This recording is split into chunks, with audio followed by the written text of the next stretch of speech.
tous, Marie-Ange du groupe Roto, spécialiste en location meublée. Aujourd'hui, je vais vous parler de la plus-value.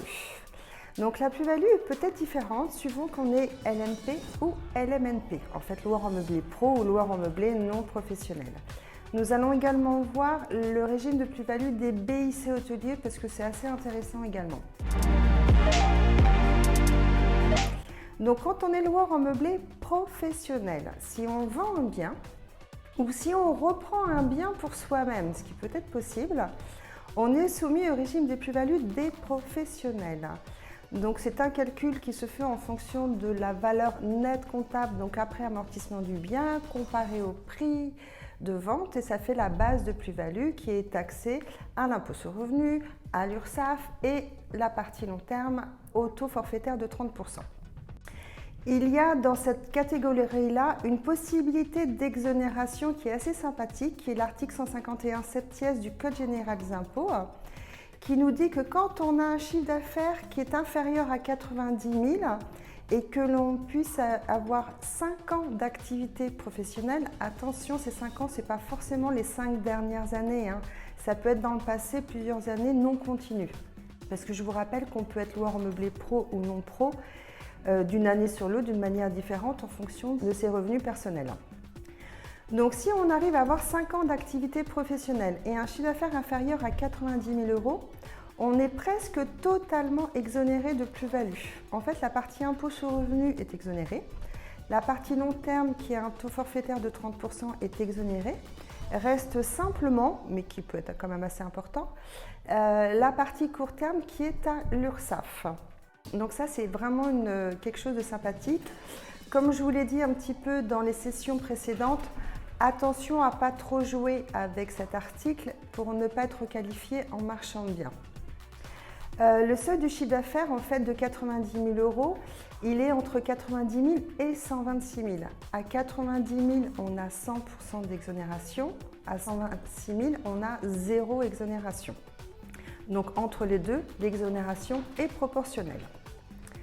Maintenant, nous allons voir le régime de plus-value d'un LMNP, donc un loueur en meublé non professionnel.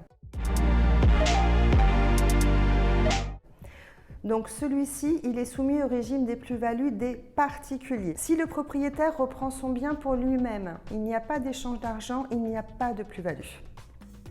S'il vend son bien, il est au régime des plus-values des particuliers.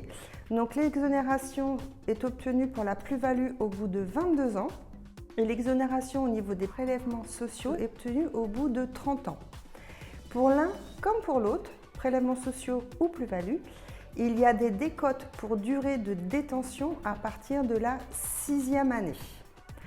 Et cette fois-ci, donc cette plus-value qui est privée, c'est toujours le notaire qui la calcule. C'est jamais le cabinet d'expertise comptable qui fait votre déclaration fiscale. C'est toujours le notaire.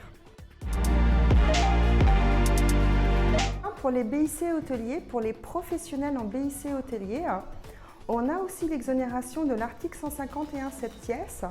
Mais là, le seuil de chiffre d'affaires est démultiplié, c'est-à-dire que là, on a un seuil de chiffre d'affaires pour obtenir cette exonération qui est de entre 250 000 et 350 000, bien sûr avec toujours 5 ans d'activité professionnelle. Donc c'est très très bien pour les BIC hôteliers. Alors souvent les BIC hôteliers, ça va être les gîtes. Les gîtes sont complètement concernés par les BIC hôteliers. Et dans ce cas de figure-là, donc ça peut être très très très intéressant. Au niveau des autres plus-values, il n'y a pas tellement de possibilités. On pourrait parler éventuellement d'une exonération de la plus-value sur le long terme, mais c'est assez rare que l'on puisse l'appliquer.